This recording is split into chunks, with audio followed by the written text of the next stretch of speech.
Hello everybody and welcome to Storm Reads, and today I'm going to be doing my November TBR. It's going to be a little bit different. I'm not going to talk about like any of the buddy reads or anything like that I'm going to be doing, because I still will be doing some with my friends, but this one's just going to contain the books that are on this TBR that I'm trying something different. And that is a few months ago, one of my friends was kind of making a joke about she wanted to make a TBR for me, and I thought, you know, that might be kind of fun. We'll see what she comes up with. So this is Mel Mac makes my TBR, and we're gonna see if we can follow it, because I'm sure y'all know I'm not very good at following TBRs. I will make them, and then half the books that are on the TBR I don't read, and I read a whole bunch of other books that aren't on the TBR. So, also, I knew this one was going to lean heavily towards one specific author. So, you could say that this is kind of a NORA November. So, I'm sure everybody knows who the author is now. That's right, it's Nora Roberts. There's a lot of Nora Roberts on this list.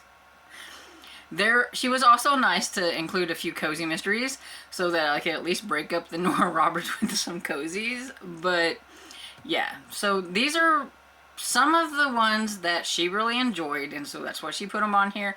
Then there is one on here that is on here because of a certain person, and I will talk about all of that after I have went through all the Nora Roberts books that she has on my list. Now, we all know Nora Roberts books are thick, and I'm having a hard time finding any on audiobook, like through Libby or anything like that. So I have had to dig through interlibrary loans through my library to try to find some of these, and also Libby for some ebooks and things like that. So hopefully I can get through a bunch of these, but they are kind of chunky. And I know nothing about these books except for what I'm going to read here for you guys. Like, I took little snippets from Goodreads. I didn't want to like read the whole thing or look at the whole thing. And basically, whatever holds come in, or books that I can acquire through Libby, are gonna be the ones that I read. I have no preference really on any of these, because I don't know anything really about any of these. I know that Nora Roberts writes a lot of romantic suspense, and I think she's been writing some paranormal, and so I'm pretty sure that that's pretty much what's on this list. But other than that, I really don't know. And some of the cozy mysteries that she has on here I have heard about, and I knew that these were some of her favorites, so those were pretty easy, and I could get those on audiobook. So at least that'll help a little bit. I've been debating on whether I want to re-up my Scrib account so that I can get some of the Nora Roberts on audiobook. I don't know. It's gone up in price, and I'm not happy about that. So I don't know. We'll have to see. Anyway, on to the books. So the first book I have is Carnal Innocence, and it says, in the small town of Innocence, Mississippi, days are long, nights are fragrant, and secrets are hard to keep. But when a brutal killer starts claiming the lives of the town's most attractive women, lifelong neighbors are forced to wonder if the culprit is a stranger lurking in the bayou or somebody right next door. That already has me hooked, so I'm really curious about this one. Honest Illusion is the next one, and it says, the daughter of the world-renowned magician Roxy Novell has inherited her father's talents and his penchant for jewel thievery. Into its colorful world comes Luke Callahan, an escape artist who captured her heart and keeps secrets that could shatter all her illusions. Sounds kind of interesting. What do you think? Midnight Bayou. Declan Fitzgerald has always been the family maverick, but even he couldn't understand his impulse to buy a dilapidated mansion on the outskirts of New Orleans. All he knew was that ever since he first saw the Minette Hall, he'd been enchanted and obsessed with it. So when the opportunity to buy the house comes up, Declan jumps at a chance to live out a dream. Okay, next up, Three Fates. When the Listania sank, one survivor became a changed man, giving up his life as a petty thief, but keeping the small silver statue he lifted, a family heirloom to future generations. Now, nearly a century later, the priceless heirloom, one of the long separated set of three, has been stolen. Okay, that one sounds pretty interesting too. The next one I actually found thrifting, and this is The Witness. And it says, Elizabeth Fitch's short-lived teenage rebellion began with L'Oreal Pure Black, a pair of scissors, a fake ID. It ended in blood. Yeah, okay. My interest is piqued. It sounds cool. Then these next ones I have are the first in trilogies that Nora Roberts has. So I foresee myself finishing a lot of trilogies next year. So the first one is Key of Light, and it's from the Key trilogy. It says, an epic tale that breaks down the boundaries between reality and the otherworldly, while forging together the passions of men and women caught in the battle of the fate of humanity. Or for the fate of humanity. So, sounds kind of interesting. Morrigan's Cross. It's the first book in the Circle trilogy, and it says, Mallory Price's life plans have hit a snag. She's in danger of losing her job managing the art gallery in Pleasant Valley, Pennsylvania. A welcome distraction comes in the form of an invitation to a cocktail party at Warriors Peak, an infamous estate overlooking the town, but no one else she knows has been invited. So it makes me want to know what in the world's going to go down at this cocktail party. How about you? So the next one I have is Dark Witch, which is the first book in the Cousins O'Dwyer trilogy. It says, with indifferent parents, Lona Sheenan grew up craving devotion, acceptance from her maternal grandmother. She learns where to find both. A land of lush forests, dazzling lakes, and centuries-old legends. Ireland. County Mayo, to be exact, where her ancestors' blood and magic have flowed through generations, and where her destiny awaits. That sounds kind of cool. And it's set in Ireland, and I am a big fan of anything set in Ireland, so I do hope I get a hold of this one. And then Blood Brothers, which is the first book in the Sign of Seven.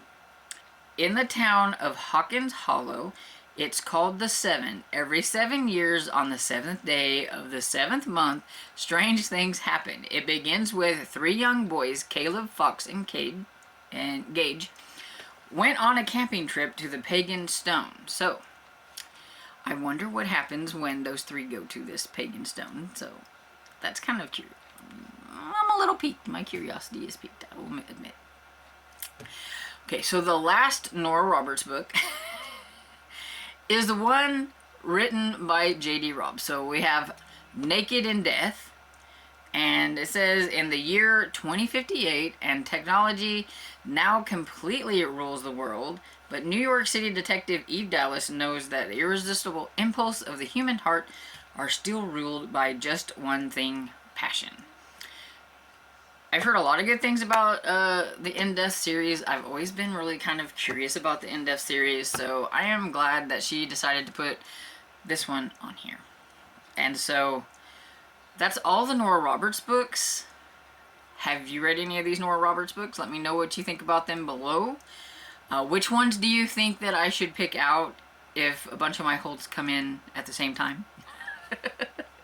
I need help with this TBR. And then, so, the cozy mystery section, I have Murder in Mayfair by D.M. Quincy, and it says, in 1810, Atlas Catesby, a brilliant adventurer and youngest son of a baron, is anxious to resume his world travels after a carriage accident left him injured in London. But his plans are derailed when, passing through a country village, he discovers a helpless woman being auctioned off to the highest bidder by her husband. I'm a little curious. That's all I put on here. I didn't want to read like the whole thing and know exactly what was going on.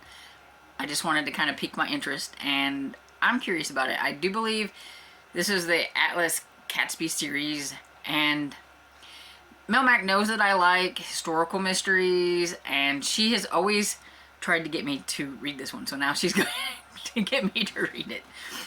And so the next one is The CHRISTIE Curse by Victoria Abbott, and it says, Jordan Bingham needs a new job and a new place to live. She's back in Harrison Falls, New York, living with her not-so-law-abiding uncles. In debt thanks to her credit card stealing ex and pending grad school loans. And so I'm going to, I'm just going to, take a guess that some murder happens and she's going to have to sleuth it. And it's going to have something to do with Agatha Christie, since it's the CHRISTIE Curse. I didn't read any more of it. I just put that on here. And this is actually one that I have wanted to read. So all of these actually I've been curious about. So I'm not sad that any of these books are on here. The next one is From Beer to Eternity by Sherry Harris.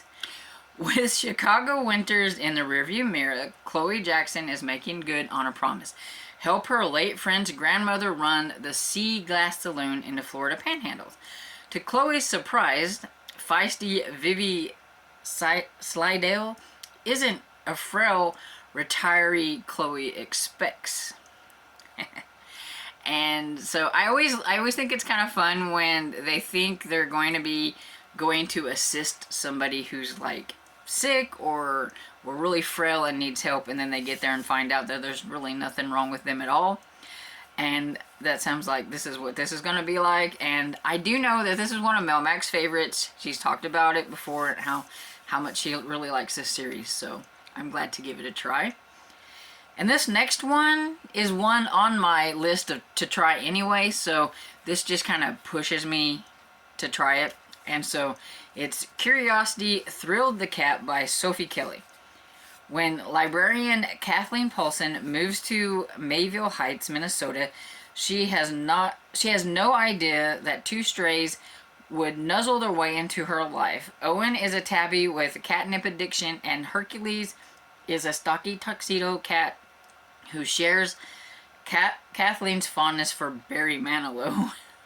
But beyond all the fur and purr, there's something more to these felines. And since it's the Magical Cat series, I know that they have some kind of magical abilities.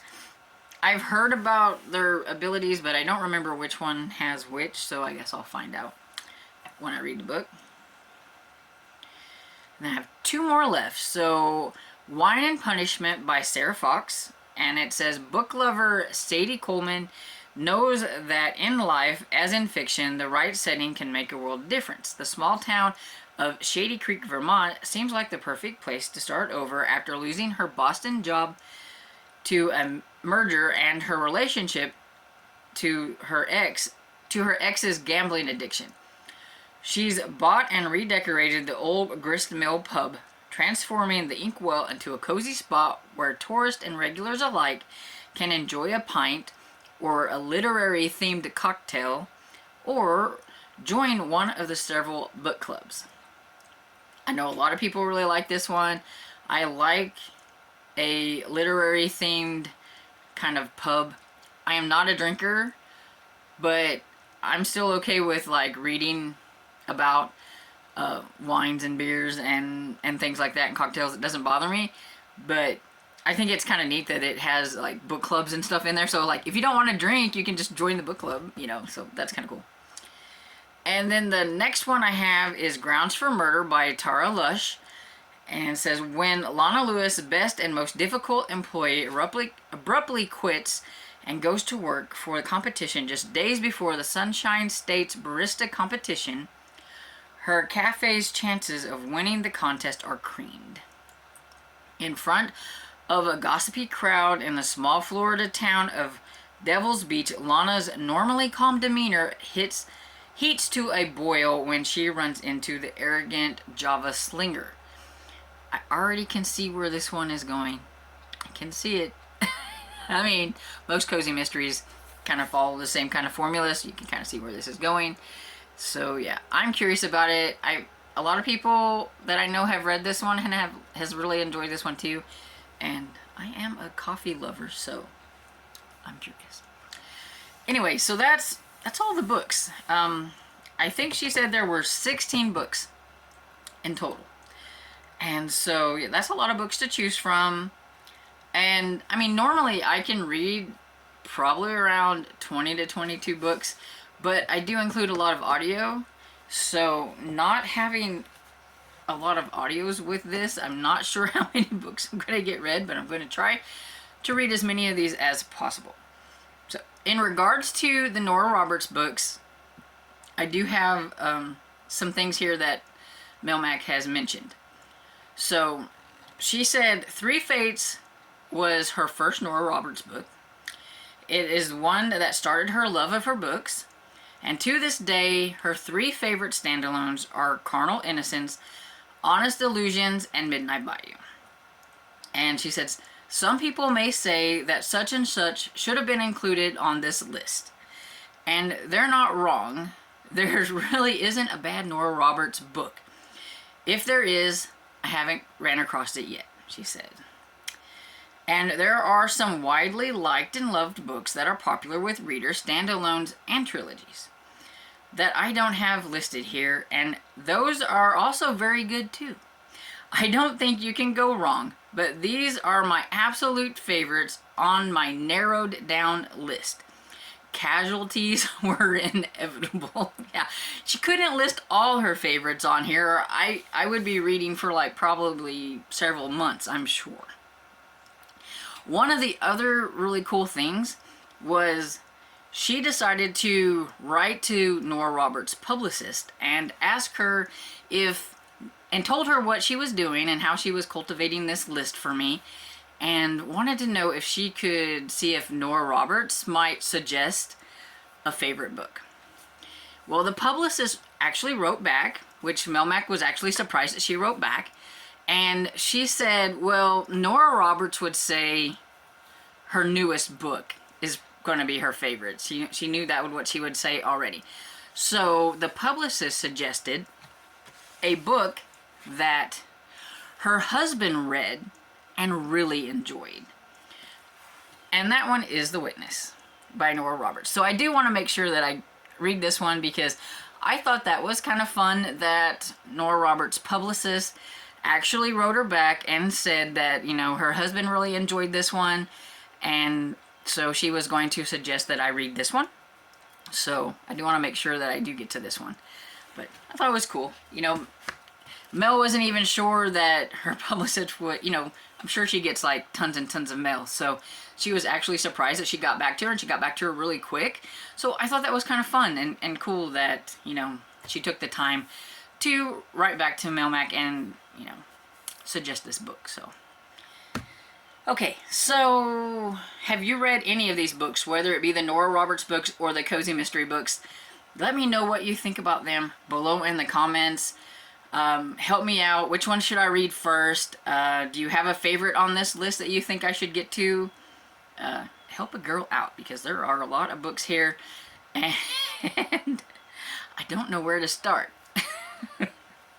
I need help. If you would like to buddy read any of these books, feel free to shout out and let me know, and we can set something up. But yeah, it's my deep dive into Nora Roberts, so it's kind of like a hashtag Nora November. Yeah, so I hope you enjoyed this video, and if you did, please give it a thumbs up and subscribe, and I will see you all in the next video. Bye.